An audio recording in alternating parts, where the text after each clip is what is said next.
ಯಾವುದೋ ಒಂದು case refer ಮಾಡಿದ್ರು. ಆ ಕೇಸ್ ಏನಿದೆ ಗೊತ್ತಾ? ಬಹುಶಃ ಯಾರೋ ಹಿಂಗೆ ಹೇಳೋಕೆ ಕೊಟ್ಟಿರಬೇಕು, ಅದೇ ಓದಿರ್ಬೇಕು ಅವರು ಕೂಡ.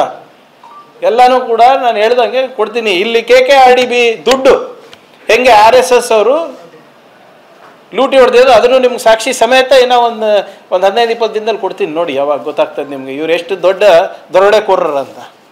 ಇವರು ನೀವು ಹೇಳ್ತಾ ಇದ್ದೀರಲ್ಲ, ಮತ್ತು ಈಗ ಅಷ್ಟೊಂದೆಲ್ಲ ಹೇಳಿದ್ರಲ್ಲ, ಪ್ರವಚನ ನೀಡಿದ್ರಲ್ಲ 4 ತಾಸು 5 ತಾಸು, ಎಲ್ಲ ಬರೀ ಶುದ್ಧ ಸುಳ್ಳು. ನಿಮಗೆಲ್ಲ ವಿತ್ ಡಾಕ್ಯುಮೆಂಟ್ಸೇ ಕೊಡ್ತೀನಿ ನಾನು. ಸೊ ಅವ್ರು ಪಥಸಂಚಲನ ಮಾಡಲಿ, everybody is free to do it. Seek permission, follow the rule of the land. ಏನಾಯ್ತು ರೀ? 3 ಲಕ್ಷ ಜನ ಸೇರಿಸ್ತೀನಿ ಅಂದಿದ್ರಲ್ಲ, ಎಷ್ಟು ಜನ ಬಂದ್ರಿ ಈಗ?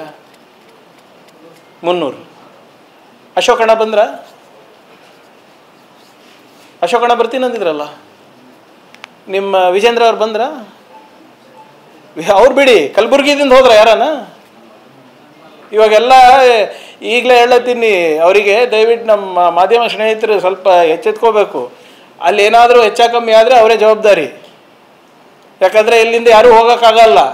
ಅಲ್ಲಿ ಯಾರನ್ನ ಸಿಕ್ಬಿದ್ರೆ, ಕಲಬುರ್ಗಿದವ್ರು ಇರ್ಬೋದು, ಬೀದರ್ದವ್ರು ಇರ್ಬೋದು, ಯಾದಗಿರವ್ರು ಇರ್ಬೋದು, ಬೆಂಗಳೂರದವ್ರು ಇರ್ಬೋದು, ಸಿಕ್ಬಿದ್ರೆ it is a violation of the court direction. ಅವ್ರು ಹೇಳ್ಬೋದು, ಅವ್ರು ಹೇಳೋದು ಅವರು ದೇಶಭಕ್ತರ, ಅವರೇ ದೇಶಭಕ್ತರಂತನೂ ಅವರೇ ಹೇಳೋದಲ್ಲ, ಅವರೇ ಹೇಳೋದು.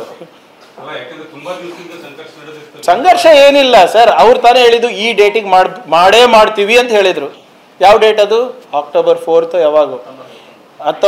ಯಾವಾಗ್ರಿ? ಅಕ್ಟೋಬರ್ 4th 8th ಯಾವಾಗ ಮಾಡ್ತೀನಿ ಅಂದಿದ್ರು ಸರ್. ಇವಾಗ ಯಾವ ಡೇಟು? ಈಗ ಯಾವ ಡೇಟು? November 16. ಮನ್ಸು ಮಾಡಿದರೆ ನಾನು ಹುಟ್ಟುಹಬ್ಬಕ್ಕೆ ಕೊಡಿಸ್ತಾ ಇದ್ದೆ ಅವರಿಗೆ.